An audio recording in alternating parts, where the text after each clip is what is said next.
Stop. Let me go, please. Late one night, while visiting my in-laws, I was suddenly dragged into a storage room by my single brother-in-law. His breathing was heavy, and when I resisted, he covered my mouth and pinned me down. Don't make a sound. Do as I say. I couldn't defy my brother-in-law, who whispered those words with such an intense expression. Then, 3 minutes later, I heard my husband's voice and that of a large group of people outside. Paralyzed with fear and unable to call for help, I prepared myself for the worst, uncertain of what would happen to me. My name is Amanda, I'm 29 years old, and I work as a nurse at a hospital in New York while living with my husband. I met my husband, John, through a matchmaking service. I've heard that I'm compatible with Virgo women. I'm so glad I met you, he said when we first met. I thought he was a bit odd at the time, but otherwise, there was nothing particularly concerning about John.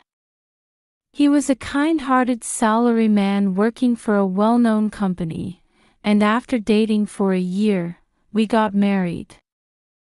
John's family home was in a remote mountain village where they ran a large-scale agricultural operation with their relatives. His family was apparently well-respected in the area, with his mother, the family matriarch, in a position to oversee the extended family. Even so, since they lived far away and my in-laws were always kind to me, I liked them. Since our marriage, we occasionally visited John's hometown together, maintaining a comfortable distance in our relationship. It was during our second year of marriage when it happened. I wasn't feeling well, so I went to the hospital for a checkup and found out I was pregnant. When I told my husband, he was overjoyed, jumping up and down. Amanda, I'm so incredibly happy, he said as he hugged me, and I was enveloped in happiness. John immediately said, "We have to tell my parents." So that weekend, I went with him to visit his family home. "Dad, Mom, Amanda's pregnant," my husband announced. My in-laws' eyes filled with joyful tears. "Congratulations, Amanda. I'm truly happy for you." Even my usually quiet father-in-law's face lit up as he said, "That's wonderful." Grateful to my in-laws, I said, "Thank you very much." "Amanda, is it true you're pregnant?" Suddenly hearing a voice from behind, I turned to see my brother-in-law, Nate, standing there in sweatpants. Nate was 6 years older than John but lived as a shut-in at the family home. With his unkempt hair and somewhat unclean appearance, he looked at me in surprise. "Yes, I'm pregnant." Suddenly being addressed by my brother-in-law, who hadn't even come to our wedding and with whom I'd never really spoken, I was flustered.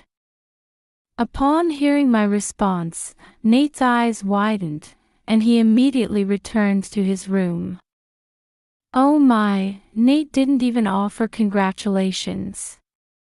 He's a recluse who's out of touch with the world, Amanda, don't mind him. That's right. He's always been odd. Just pretend he's not there. My husband and mother-in-law tried to smooth things over, but I didn't feel good about it. Ever since I married into the family, whenever I visited, Nate would stare at me with dark eyes, and I found him creepy. It wouldn't be an exaggeration to say I felt disgust towards Nate. That day, we returned home after saying goodbye to my in-laws. Soon after, my morning sickness began, but John was attentive and supportive.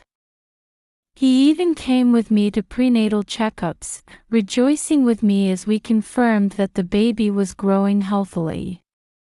My husband was so protective of me, it was almost excessive. Don't push yourself at work. It's not just your body anymore. I've talked to your workplace about giving you lighter duties, so don't worry.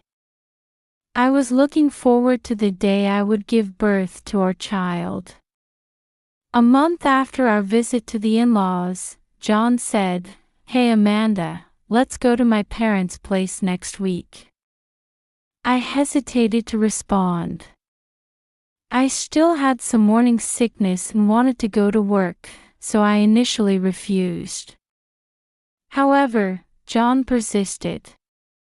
"There's a local festival happening. A lot of relatives will be gathering, so we need to attend as a couple. But we just visited your family recently, didn't we? This time, I really want you to come. We're definitely going, so get ready." I tried to gently refuse, but my husband was adamant. Then, I received a call from my mother-in-law. "Amanda, we don't intend to make you work in your condition. We just want you to enjoy the festival with John. Please come." After being asked by my mother-in-law like this, I couldn't refuse and agreed to visit. After a few hours' journey to my in-laws' home, my husband's parents greeted me with great joy. "I'm so glad you came. Today is the eve of the festival. Eat plenty." The table was laden with my favorite foods, and I received lavish hospitality. "Tomorrow, relatives will gather, but you don't need to do anything. Just enjoy the festival." When I looked at my husband, he was smiling kindly, and I felt relieved. Although I had been reluctant to come, I thought it was good that I did. Looking forward to tomorrow, I fell asleep in the guest room bed. How many hours had passed? As I slept, I was suddenly awakened by a strong force pulling my arm. I was dragged into the storage room opposite the guest room. When I confirmed who was pulling my arm in the darkness, a chill ran down my spine. It was my reclusive brother-in-law. Locked in the storage room, I came to my senses. "Stop! Let me go!" I shouted with all my might, but Nate covered my mouth and pinned me against the wall. Sensing a threat to my chastity, I struggled desperately, but my brother-in-law's strength was too great for me to escape. "Don't make a sound. Do as I say." With my mouth still covered, I managed to nod somehow. Then, about 3 minutes after I had been locked in, I heard the voices of my husband and many relatives outside. Although I wanted to call for help, I judged it dangerous to defy Nate and held my breath.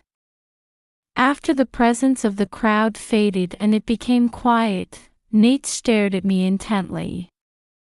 "Just be quiet and follow me." I was made to carry a bag with my valuables, and as I followed him through the back mountain, there was a car prepared in an open area. As he got into the driver's seat, I also got into the car as instructed. "What's going on?" Then he opened his mouth and began to tell me something terrifying. Unbelievable.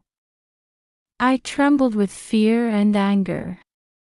3 days later, I was brought back to the village by Nate, and we opened the front door of my in-laws' house. "Amanda, where have you been? I called you so many times, but you didn't answer."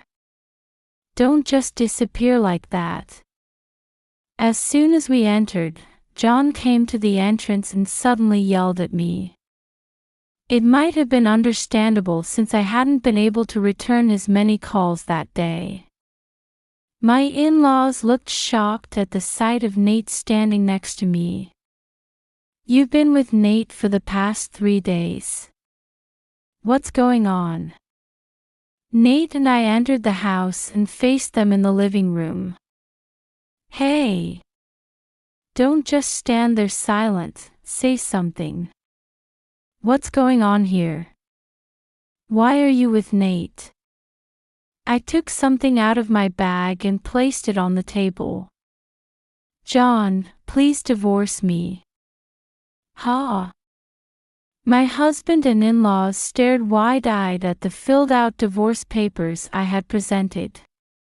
Hey, why are you suddenly talking about divorce? I've been kind to you. I've been a good husband, right? I looked straight at John as he said this with furrowed brows. I know everything now. You don't need to act anymore. Who did you call a sacrifice? Actually, when Nate had pushed me into the storage room and I was holding my breath, I faintly heard a conversation. It was my husband and relatives saying, "The sacrifice has disappeared. Find her." You definitely called me a sacrifice. Furthermore, Mother, you ordered the relatives to make me sniff some chemical, tie me up, and bring me back, didn't you? As I calmly stated this, my in-laws and John began to shift their eyes nervously. Ha! What are you talking about? Were you dreaming? That's right. You're saying strange things, Amanda. At this point, I looked at them straight on. I heard from Nate about your family's God worship. While we were escaping by car, Nate told me that his parents and relatives worshipped a god. Apparently, when the harvest was good, they would hold a festival as a blessing from the god and make offerings of the harvested crops. However, in years of poor harvest, they would make a different kind of offering to pray for a good harvest. When I asked, "What's the offering for years of poor harvest?" his face clouded over. It's a pregnant Virgo woman. They believe that if they offer that sacrifice, there will be a good harvest. When he said this, I gasped. It was an unbelievable story, but from the unusual behavior of my husband, in-laws, and relatives, it was clear that Nate wasn't lying. This year's harvest was the worst in recent years, right? So you were trying to sacrifice me. When I confronted them, John continued to deny it. You've been fooled by Nate. There's no way we would do such a thing. Then the next moment, Nate took out a voice recorder and played it. This year's poor harvest is serious. Maybe the god is angry. We need to make an offering quickly. In that case, I'll offer my wife Amanda. She's a Virgo and pregnant. As expected of John. You're thinking well of the family. Then let's aim for the middle of the night when we bring her next time. That voice recording was of my husband, his parents, and relatives planning how to capture me. Upon hearing this, John and his parents turned visibly pale. You were recording without permission. My husband lunged at Nate, trying to snatch the voice recorder. But Nate nimbly dodged and silently glared at John and his parents. I contacted the matchmaking service. I heard that you were quite particular about Virgo women. You intended to make me a sacrifice from the very beginning of our marriage, didn't you? When I pressed him, my husband finally dropped his pretense and laughed. If there hadn't been a poor harvest, I intended to stay married to you. But since it happened, it's only natural that I offer you. Do you realize what you're saying? You were even willing to sacrifice our unborn child. It's necessary for the sake of this family. There's no helping it. Where had my kind husband gone? The John before me now wore an evil smile, completely steeped in the family's traditions. God. I have no intention of becoming a victim of such a ridiculous belief. I'm divorcing you and running away. Hurry up and sign the divorce papers. When I shouted this, my mother-in-law's eyes bulged. How dare you mock our God? You worthless woman. My father-in-law and husband stood up and grabbed my arms from both sides. The offering ritual isn't over yet. We'll make you a sacrifice right now.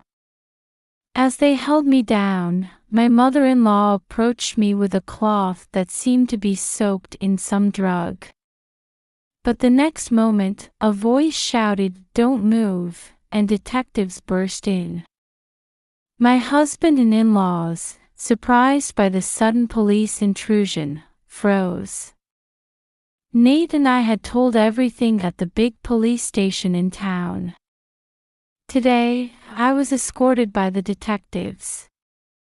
Investigations are also underway in the neighboring areas. At my words, my mother-in-law's eyes widened as she looked at Nate. You talked to the police? Yes, I told them everything. Including how my fiancé was made a sacrifice. What he had told me that day wasn't just about their beliefs. Apparently, during the year of poor harvest 10 years ago, his fiancée had been sacrificed by the family. At that time, Nate had tried to save her, who was carrying his child, but he was locked in the house and didn't know where to go. He cried as he told me this. It was losing his fiancée that caused Nate to become mentally ill and withdraw from society. I regretted not being able to save her. That's why, to prevent the next victim, I've been pretending to be withdrawn these past few years while watching you all. Nate had been trying to protect me from the beginning. He said that when he learned of my pregnancy, he became seriously concerned that I might be sacrificed. And his actions that day were all to help me. John, you've always been deeply steeped in this faith. When I found out she was a Virgo, I felt a chill down my spine. Damn it. You've gone and done something unnecessary. You all did it to my girlfriend too, didn't you? To think you'd even try to sacrifice Amanda, you're not human. My in-laws and husband, restrained by the police, glared at Nate and me with hateful eyes. I've finally exposed your evil deeds. May this family perish. As Nate glared back at them and raised his voice, they shouted, "Don't be ridiculous." At that moment, another police officer came running up and whispered something to the detective. Just now, multiple skeletons were discovered in what appears to be a pathway deep in the mountain you own. Can you tell us more about this? My in-laws turned pale and went limp. John glared at me with bloodshot eyes. This is all your fault. Don't think you'll get away with this. I won't forgive you for sacrificing so many lives for your absurd beliefs. quietly submit to arrest and atone for your crimes." I threw these last words at him. Afterwards, my in-laws and husband were taken away, still shouting something. When I glanced at Nate, he was just silently crying. Later, a police investigation revealed that their family had been conducting these rituals for over 100 years. It became clear that when there were no women in the family who met the conditions, they would abduct someone from elsewhere to use as a sacrifice. One of the skeletons found was identified as Nate's missing fiancée, and my in-laws, John, and the relatives involved in that incident were all arrested together. This case was widely reported, and it's certain that the house they had protected will now fall into ruin. My in-laws and husband will live behind bars and won't be coming out for a long time. Nate, being uninvolved in the crimes, wasn't charged and will start living on his own. He spoke somewhat sadly about how he would live from now on, remembering his fiancée. As for me, my divorce from John was finalized, and I moved back to my parents' home. My child was born safely, and I'm now working hard at raising the baby with help from my parents.